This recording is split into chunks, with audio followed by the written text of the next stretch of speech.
Anime rivalries. Why do we see them so much? Why do you care? And why are they important? That's what we're going to cover today. I've been watching anime for a large portion of my life, and while I wouldn't consider myself a great authority on them, I do take credit for some good recommendations amongst my friends. And whenever we discuss anime as a group and get to topics like themes and power systems and favorite rivalries, I usually find it hard to put into words why I think some shows have really interesting rivalries and some fall short. So I decided to make this video as a sort of way to explain it to myself, and I hope you can enjoy along with me.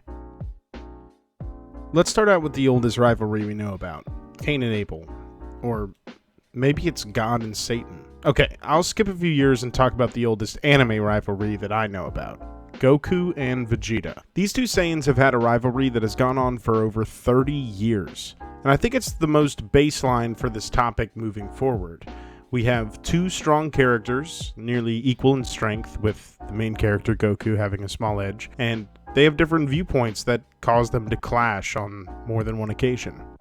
And I think if I had to rate all anime duos with a score, I'd have to put Goku and Vegeta pretty high up on the list because it's so iconic and it's so important to understanding some of the fundamental lore of the Dragon Ball universe. Vegeta is a prideful, royal-born heir to the planet that Goku is from, and yet he isn't as powerful as someone raised on Earth. And their battles show us not only the difference in their strength, but in their resolves and their reason to fight. And even better than that, every time we get to see them team up or back each other in a struggle against something more powerful than themselves, it's just that much more satisfying to see these two opposing forces work together. To summarize, I think Goku and Vegeta are the gold standard of anime rivalries. We root for the main character while getting to see them grow in comparison to someone who challenges them in a different way than a villain does from arc to arc. When I think of golden anime rivalries, only one other comes to mind that can stand up to Goku and Vegeta, and this one also has withstood the test of time: Naruto and Sasuke. From the very beginning of the show, Naruto did a great job showing us why these two characters were almost destined to be rivals. Both are extremely strong in their own right, and they play on this dramatic and tragic idea of family, where Naruto has always been alone from birth, and Sasuke lost his family in the murder of the Uchiha clan by the hands of his own brother. Their differences in backstory isn't the only thing that sets these two apart. You have their iconic and opposing color schemes. Naruto has blonde, spiky hair and wears bright colors, while the more melancholy Sasuke wears dark black and muted tones. And where Dragon Ball used mainly storytelling to set up its age-old rivalry, I think Naruto really has a place at the top of anime duos because it iterates on Dragon Ball's formula by using storytelling and visual concepts to show the rivalry from the very start of the show. This all goes without mentioning how beautiful the story of Naruto and Sasuke's growth is. Through the long history of Naruto and Naruto Shippuden, in the place of Goku and Vegeta's linear progression of strength, we get this very delicately drawn, emotionally driven development of our two main rivals that culminate in these heart-wrenching friend versus friend battles. Let me show you what I mean. The scene I'm about to show you takes place near the end of Naruto Shippuden, where Naruto and Sasuke are about to face off yet again for what looks like the final time, as Naruto tries to win back Sasuke's love and companionship, and Sasuke tries desperately to protect himself from the devastation that love and trust brings with it.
Now, not only do I love this fight scene because of the epic choreography and the way we are shown Naruto and Sasuke's previous battles, but I love it because of the tension that it demonstrates. These two characters have been through so much together, and even then, this battle is eerily quiet.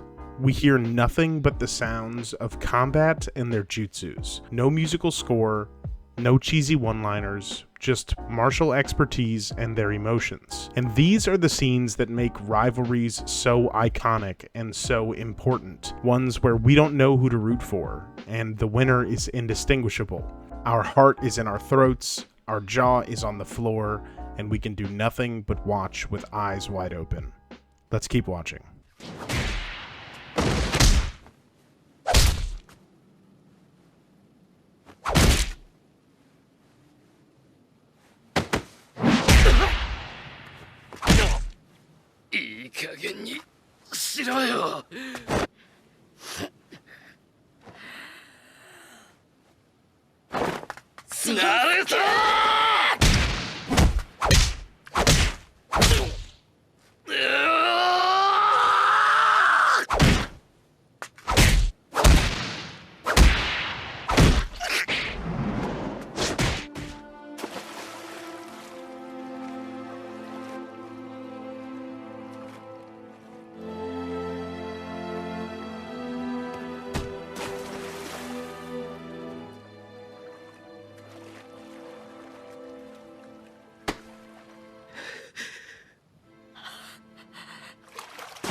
This is such an unforgettable battle because it shows us the anguish of having someone be your equal, someone you can't get rid of, and someone who has challenged you every step of the way.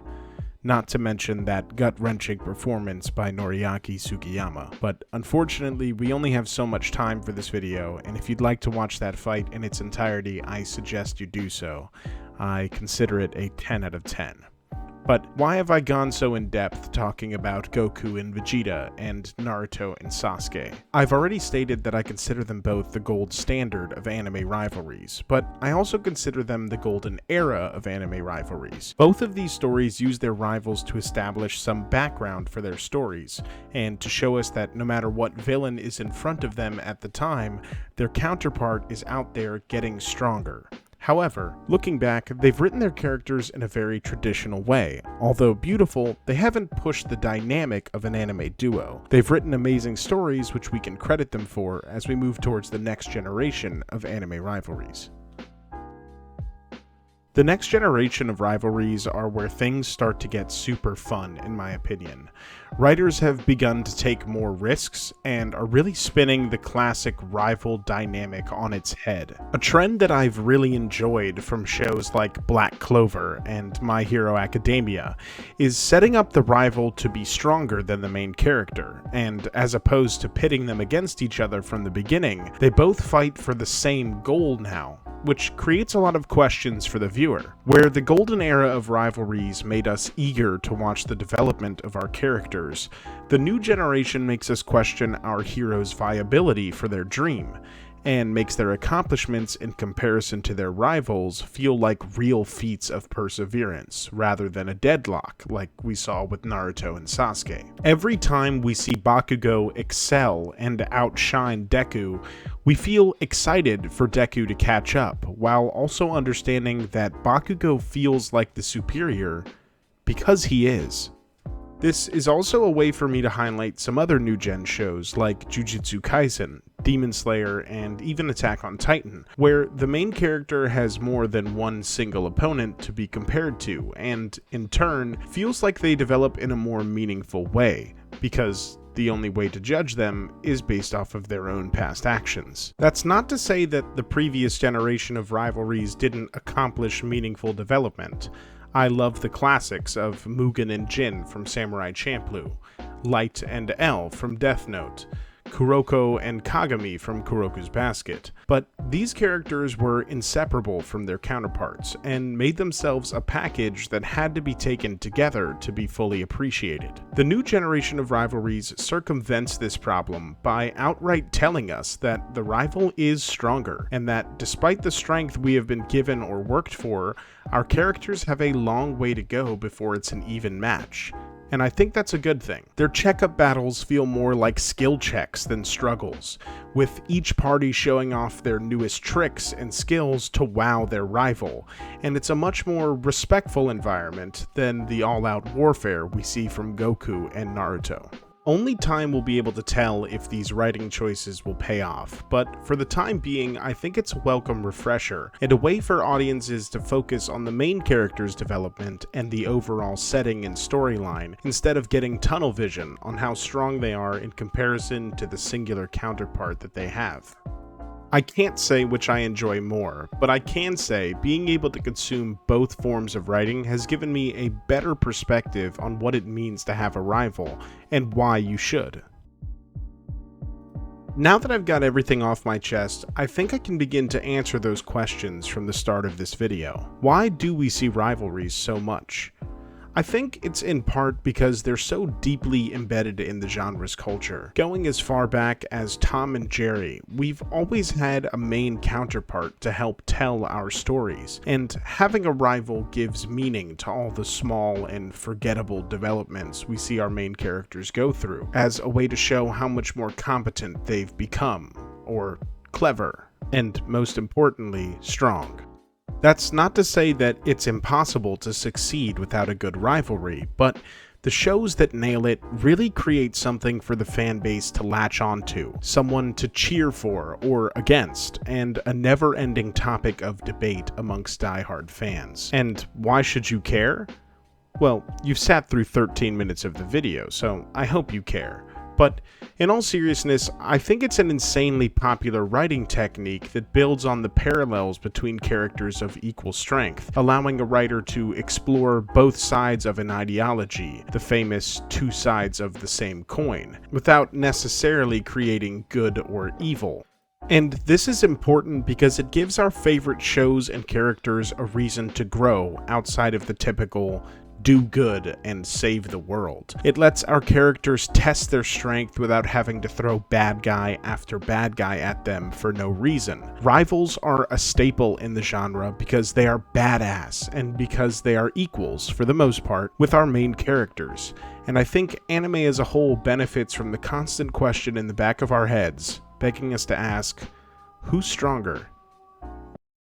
Thank you guys so much for watching this video. This has been something I've been wanting to make for a long time. I recorded it over the course of like 4 or 5 hours. Didn't really do anything else today, but I feel like I've gotten everything off my chest, and I hope you have a great night. Peace.